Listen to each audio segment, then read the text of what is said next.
प्रेमाने. सह्याद्रीच्या कुशीतून एक हिरा चमकला, सह्याद्रीच्या कुशीतून एक हिरा चमकला, भगवा टिळा चंद्राचा शिवनेरी रथ प्रगटला. हातात घेऊन तलवार शत्रूवर गरजला, महाराष्ट्र कसा एकच राजा गेला.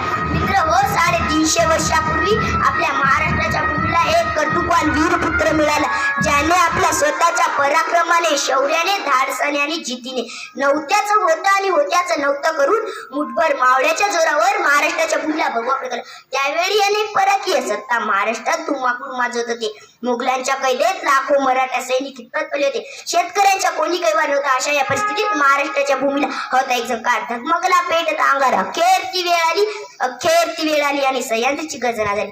19 फेब्रुवारी 1630 रोजी शिवनेरीवर एक तार चमकला. जिजाच्या पोटी सिंह जन्मला. मानाचा मुजरा करतो छत्रपती शिवाजी महाराजाला, ज्यांनी मराठी मातीत भगवा झेंडा रोवला, ज्यांनी मराठी मातीत भगवा झेंडा रोवला.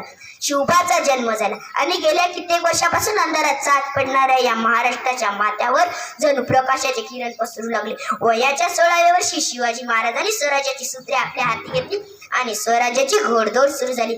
अत्यंत कमी वयात शिवरायांनी साहसी धाडस केले व ते पूर्णत्वास नेले. त्यासाठी पुणे, मावळ यासारख्या आसपासच्या प्रांतात फिरून तेथील परिस्थिती जाणून घेतली. सर्वसामान्य लोकांच्या समस्या समजावून घेतल्या. त्यांच्या मनात स्वराज्याबद्दल आशा निर्माण केली. त्यांच्या या कार्यात सहकार्यांची साथ लाभली. तानाजी मालुसरे, बाजीप्रभू देशपांडे, शिवाकाशी, मुरारबाजी, एसाजी नेताजी अनेक सवंगड्यांनी लढाईच्या काळात शिवरायांसाठी प्राणांचे बलिदान देताना मागे पुढे पाहिले नाही. शिवरायांपूर्वी अनेक राजे होऊन गेले, शिवरायांनंतरही अनेक राजे उदयास आले, पण सर्वात आदर्श राजा म्हणून ओळखतात ते म्हणजे छत्रपती शिवाजी महाराज. त्याचे कारण स्वराज्याबद्दल असणारे प्रेम, निष्ठा, पराक्रम, निष्ठालंक चारित्र्य. शेतकऱ्याच्या भाजीच्या डेट्याला हात लावता कामा नये असे म्हणत शेतकऱ्यावर जीवापाड प्रेम करणारे शिवाजी महाराज एकमेव प्रजादक्ष राजा होते व परस्त्रीला आई समान मानणारे शिवाजी महाराज आपल्या मावळ्यासोबत नेहमीप्रमाणे व आपुलकीने वागत असत. पाऊस वारात याची तमा न बाळगता ते घरदार विसरून आपल्या मावळ्यासोबत स्वराज्यासाठी दिवस रात्र झटायचे. जगणारे ते मावळे होते, जगवणारा तो महाराष्ट्र होता. जगणारे ते मावळे होते, जगवणारा तो महाराष्ट्र होता. स्वतःच्या कुटुंबाला विसरून रयतेची मायेने काळजी घेणारा फक्त माझा शिवबा होता, फक्त माझा शिवबा होता. शिवाजी महाराज सर्व गुण संपन्न असे व्यक्ती होते.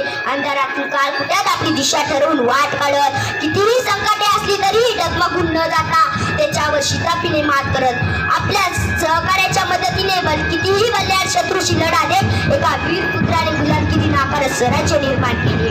हवा वेगाने नव्हती, हवेपेक्षाही त्याचा वेग जास्त होता.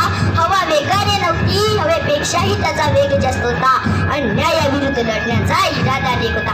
असा जिजाऊचा शिवबा लाखात एक नाही तर जगात एक होता, जगात एक होता. अशा या थोर महापुरुषाचा जय जयकार तर झालाच पाहिजे.